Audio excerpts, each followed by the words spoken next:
Salam Indonesia, salam Nusantara dari Sabang sampai Merauke, dari Minang sampai Pulau Rote. Mantaplah iman kita, mantaplah kasih kita, mantaplah pengharapan kita tentunya dalam Yesus Kristus menjadi Tuhan dan Juru Selamat kita dan Juru Selamat dunia. Jangan katakan bahwa Yesus bukan Tuhan, jangan katakan pula bahwa Yesus bukan Juru Selamat. Dia adalah Tuhan, dia adalah Juru Selamat. Kalau engkau percaya, engkau akan diselamatkan. Engkau tidak percaya, engkau akan dihukum. Puji nama Tuhan. Sebagaimana Yohanes 3 ayat 36, Yohanes 14 ayat yang ke-6 berkata, akulah jalan dan kebenaran dan hidup, tiada seorang sampai kepada Allah kalau tidak melalui aku, Yesus Kristus. Dan juga dalam Kisah Rasul 4 ayat 12, Yesus berkata,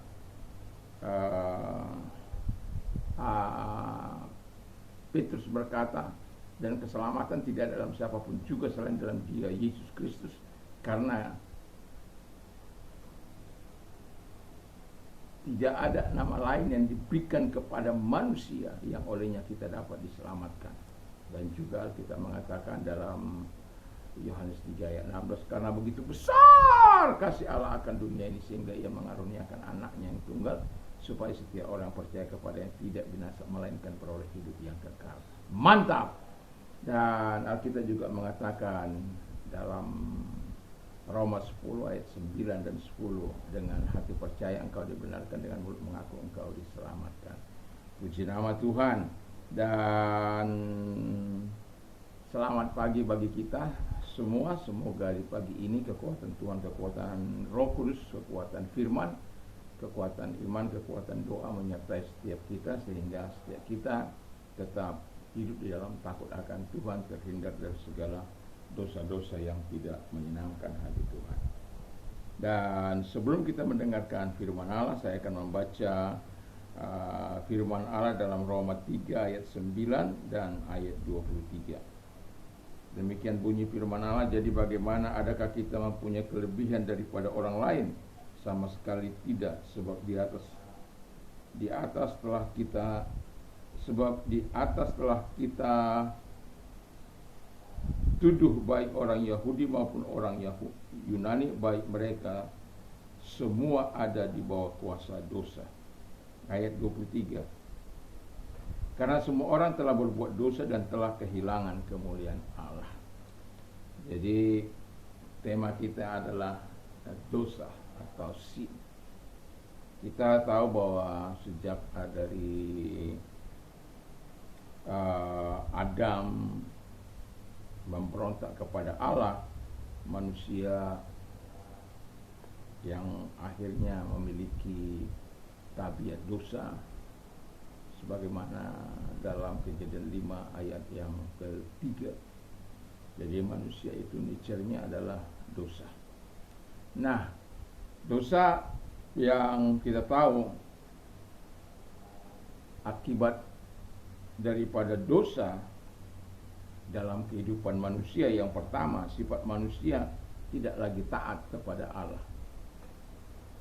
Dan tentu orang yang tidak taat kepada Allah, yang hidup dalam pemberontakan, hidup dalam melawan, hidup dalam ketidakbenaran, karena memang dosa akan membawa orang kepada kematian, dan kehancuran pada ujungnya adalah kematian yang kekal.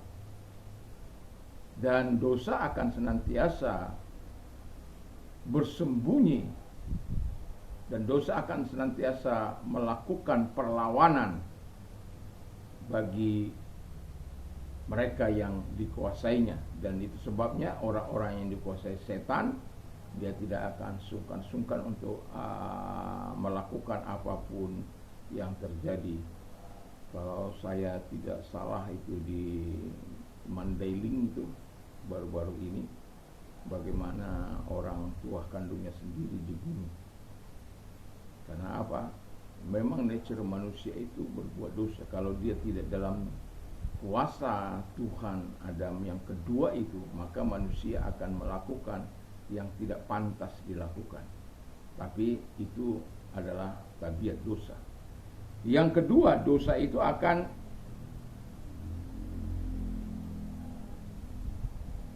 membuat manusia hidup dengan cara sendiri, bukan lagi dengan cara Allah. Jadi dosa itu tidak lagi melakukan, biasanya kan kalau orang seperti sebelum Adam Hawa jatuh dalam dosa, mereka kan melakukan hal-hal yang Tuhan inginkan, yang Tuhan mau, sehingga mereka bisa berkomunikasi dengan Tuhan. Dan ketika mereka melakukan kesalahan, mereka tahu bahwa mereka telanjang. Yang tadinya kan mereka tidak tahu mereka telanjang karena apa? Ada kemuliaan Allah dalam kehidupan mereka. Setelah mereka melakukan bukan lagi keinginan Allah, tapi keinginan setan, keinginan diri mereka sendiri, akhirnya mereka menyadari bahwa mereka telanjang. Tapi sekalipun demikian, Allah tetap mengasihi manusia yang memberontak kepadanya. Tetapi akibatnya kita tahu bahwa manusia itu pada akhirnya dibuang dari tanah yang dinikmatinya, atau tanah yang disebut Taman Eden itu. Dan mereka terusir dari situ. Di taman itu Tuhan memasang kerudungnya supaya, atau penjaga, yang supaya jangan ada orang yang bisa masuk lagi kepada Taman Eden itu. Dan Taman Eden itu telah diubah oleh Adam dan Hawa. Seharusnya kalau ketika katakanlah Adam tidak mengatakan sesuatu kepada istrinya, karena memang manusia pertama yang diciptakan sekali itu adalah Adam, dan kemudian baru Hawa. Tetapi ketika Hawa melihat buah yang dikatakan buah tentang pengetahuan baik dan buruk itu, supaya tidak dimakan, tetapi dia melihat, setan menggodanya, lalu dipetik, dimakan, lalu diserahkan pada suaminya, dan suaminya tidak mengatakan apapun, sehingga mereka berdua mendapat hukuman yang setimpal dengan itu, yaitu si laki-laki bekerja dengan kerja keras, dan si perempuan mengalami sakit bersalin, dan si setan sendiri yang akhirnya Tuhan kutuk juga. Dan pada akhirnya kita tahu perjanjian Allah bagi manusia bahwa tetap Tuhan akan menyelamatkan mereka, dan manusia akan menghancurkan, meremukkan kepala ular itu, dan tetapi ular itu akan mematuk tumitnya. Jadi dosa itu terus berjalan hingga hari ini, saat ini, dan sampai Yesus datang yang kedua. Ya, datangnya Yesus yang pertama, dia mengampuni segala dosa-dosa manusia dan menyucikan manusia. Setiap orang yang percaya menerima dia sebagai Tuhan dan Juru Selamat, dan mengakui dia, mempercayai dia dalam hidupnya, maka manusia itu yang tadinya hidup dengan cara yang sendiri akan menikmati segala kebaikan daripada Tuhan. Dan yang terakhir, manusia tidak dapat menyelamatkan dirinya sendiri.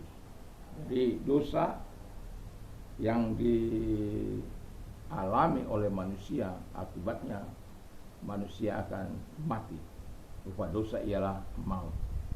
Tetapi sebagaimana tadi saya katakan sebelumnya bahwa manusia itu butuh juru selamat, manusia butuh Tuhan Yesus Kristus, karena hanya Dia yang dapat menyelamatkan kita dari dosa. Tidak ada kekuatan di dunia ini yang dapat menyelamatkan kita, hanya Yesus Kristus.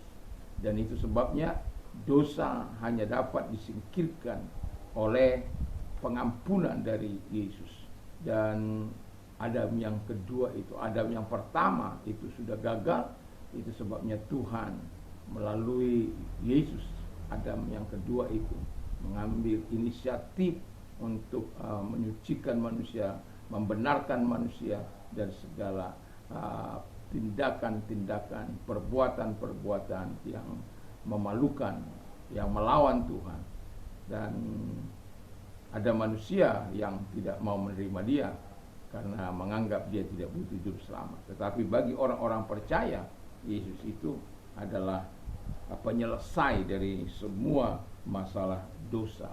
Karena ketika kita manusia yang berdosa ini mau menikmati keselamatan dari Allah, kita membutuhkan manusia yang tidak berdosa. Dan manusia yang tidak berdosa itu yang pernah ada adalah Tuhan Yesus sendiri yang telah datang ke dalam dunia ini dalam rupa manusia. Dia adalah manusia 100%, tetapi dia tidak pernah berbuat dosa, tetapi dia juga adalah Tuhan. Dan itu sebabnya dia dapat menyelamatkan manusia dari segala dosa yang sudah kita lakukan. Dan jadi kalau kita sejahat apapun kejahatan yang kita telah lakukan, pemberontakan yang kita lakukan, cara-cara hidup yang tidak menyenangkan yang kita lakukan, yang mempermalukan diri kita dan tidak taat kepada Allah, dan kita tahu bahwa hanya Tuhan Yesus yang dapat menyelamatkan kita. Tetaplah tinggal di dalam kasih Tuhan, sehingga dosa tidak menguasai hidupmu lagi.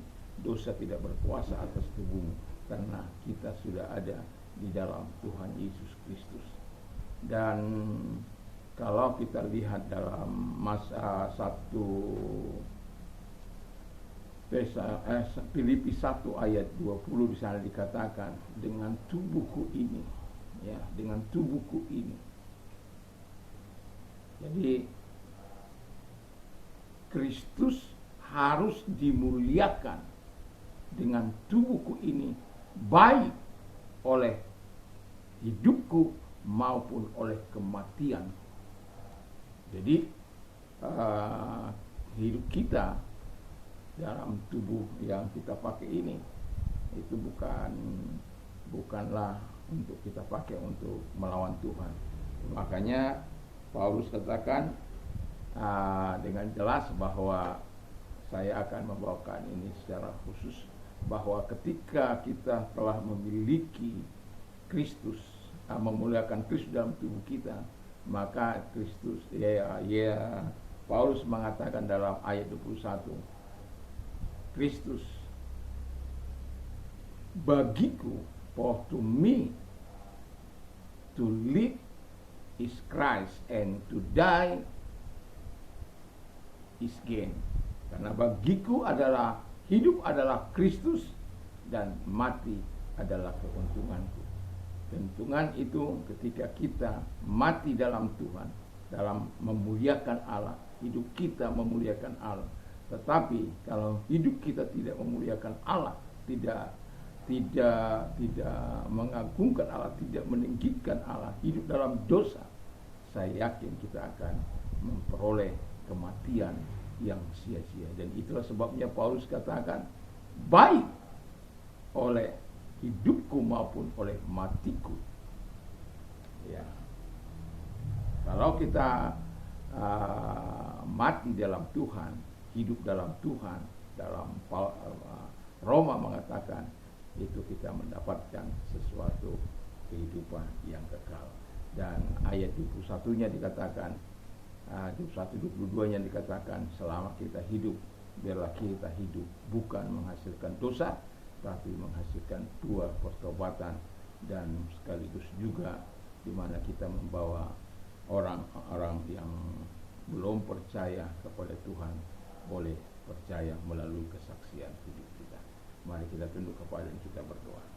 Kami ada banyak dosa dan kesalahan dan pelanggaran di hadapan Tuhan, tapi kami bersyukur bahwa Yesus mengampuni segala dosa dan kelemahan kami, dosa-dosa kami, bukan karena kehebatan kami, tapi karena anugerah Tuhan.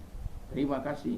Kami bersyukur, dan kalau engkau sakit dalam keadaan sakit apapun engkau, dalam nama segala sakit penyakit aku perintah keluar, dan oleh biru daripada Tuhan Yesus engkau sembuh, oleh kuasanya engkau sembuh. Dan bagi engkau yang sudah mengalami masalah, serahkan segala masalahmu kepada Tuhan. Mari kita berdoa. Terima kasih, dan arahkan tanganmu kepada Tuhan, dan kita berdoa. Tuhan Yesus, Kau melihat tangan-tangan yang diarahkan kepadamu.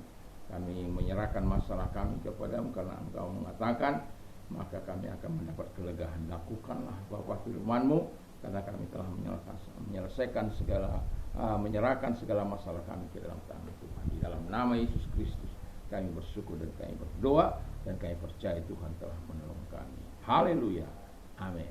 Tuhan Yesus memberkati kita, kiranya damai sejahtera daripada Tuhan senantiasa menyertai kita dalam menjalani kehidupan di pagi ini sampai nanti. Tuhan Yesus memberkati. Mantap, mantap, mantap.